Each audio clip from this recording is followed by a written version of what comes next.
राम राम। जय माँ भारती, जय हिंदुस्तान। आप सभी का मेरे YouTube चैनल सत्य साक्षात्कार मुरारी मिशा में हार्दिक अभिनंदन एवं स्वागत है।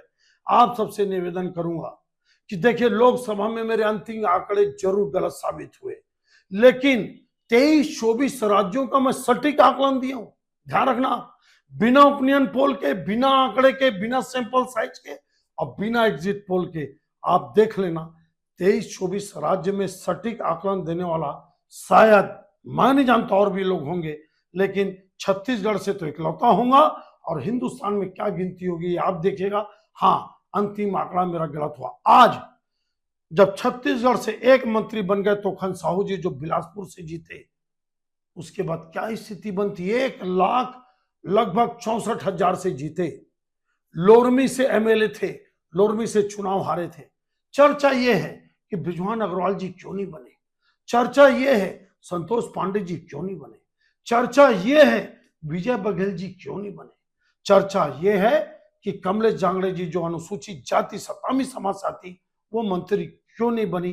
तोखन साहू क्यों बने, जबकि कहीं उनका कोई नाम नहीं, कहीं कोई उस तरह का एडवांटेज नहीं भाजपा को कि तोखन साहू के बनाने से कोई छत्तीसगढ़ की राजनीति में भाजपा को बहुत बड़ा फायदा होगा। इसलिए तोखन साहू को ना कोई छत्तीसगढ़ के जनाधार वाले नेता, बहुत लो प्रोफाइल के नेता हैं, बहुत ही सीमित दायरे में रहने वाले नेता हैं, सज्जन है, सरल है, पार्टी के प्रति समर्पित है। टिकट पाए एक अलग विषय है, जीते एक अलग विषय है, लेकिन तोखन साहू को बनाने से क्या भारतीय जनता पार्टी को छत्तीसगढ़ में बहुत ज्यादा फायदा मिलने वाला है, ये तो वक्त बताएगा। लेकिन अभी तो मेरे को ऐसा नहीं लगता।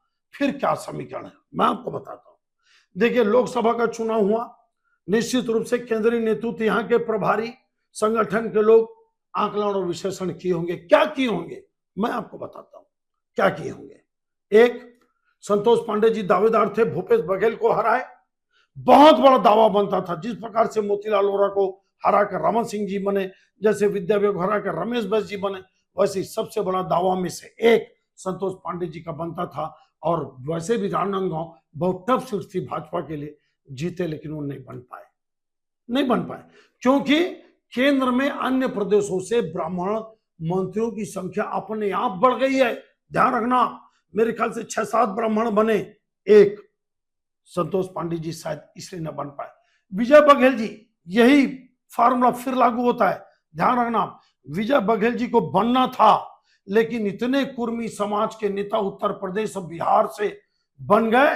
आपको मैं क्या बताऊं, लिस्ट देख लेना, मैं डिटेल में जाऊंगा तो बहुत लंबी बात हो जाएगी। जब केंद्र के मंत्रियों की पूरा विश्लेषण करूंगा तब आपको मैं बताऊंगा। शायद ये लगता है कि छत्तीसगढ़ में भाजपा मजबूत है और अभी आगे चलकर कोई चुनाव है नहीं, तो ऐसा किया जाए कि विजय बघेल को भी ड्रॉप किया। अब आता है बात बृजमोहन अग्रवाल जी का।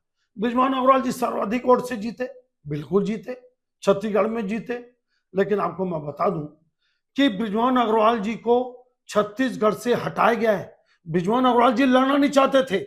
इसका मतलब अगर पार्टी ने उनके मना करने के या रिक्वेस्ट करने के बाद भी टिकट दी, तो इसका मतलब यह था कि वो छत्तीसगढ़ से भाजपा बृजमोहन अग्रवाल को हटाना चाहती थी।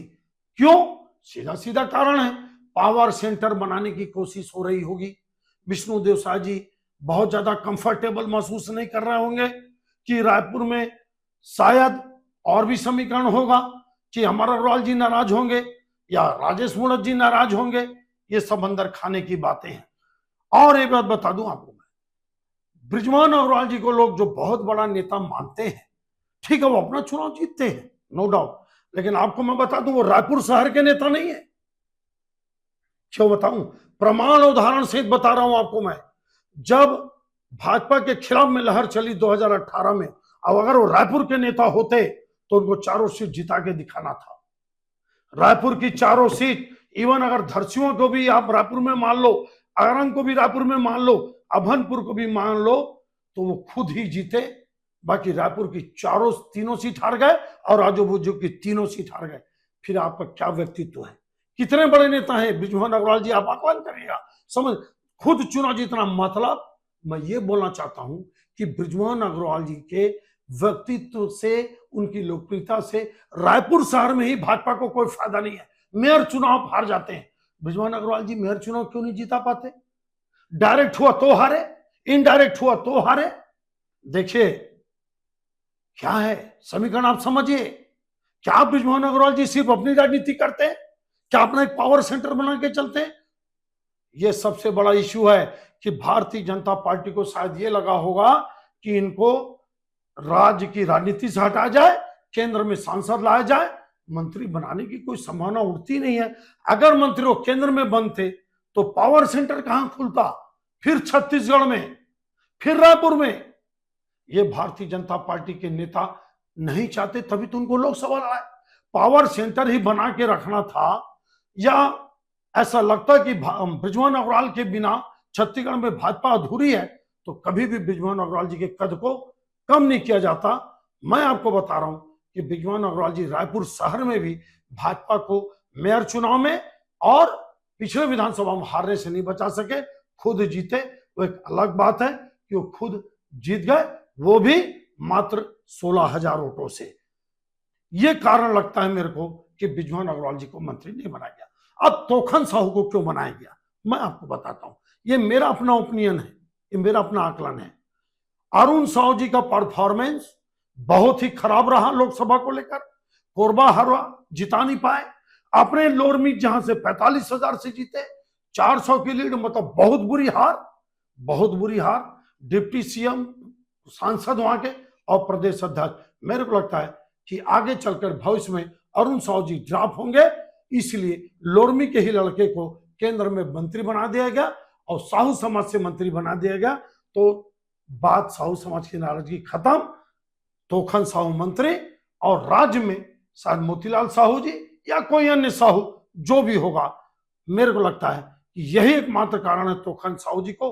और दूसरा कारण कि अरुण साहू जी के मंत्री रहते हुए भाजपा, ऐसा मेरे को लगता है कि अमर अग्रवाल जी को मंत्री नहीं बना पा रही थी, क्योंकि दोनों आजू बाजू की सीट है, बिलासपुर लोकसभा के दोनों एमएलए हैं। तो अमर अग्रवाल जी का अब रास्ता खुलता है, धर्म कौशिक जी का भी रास्ता खुलता है, पुन्नूलाल मोहले जी का भी रास्ता खुलता है। ये सब मुंगेली लोरमी के रहने वाले और बिलासपुर लोकसभा के लोग हैं।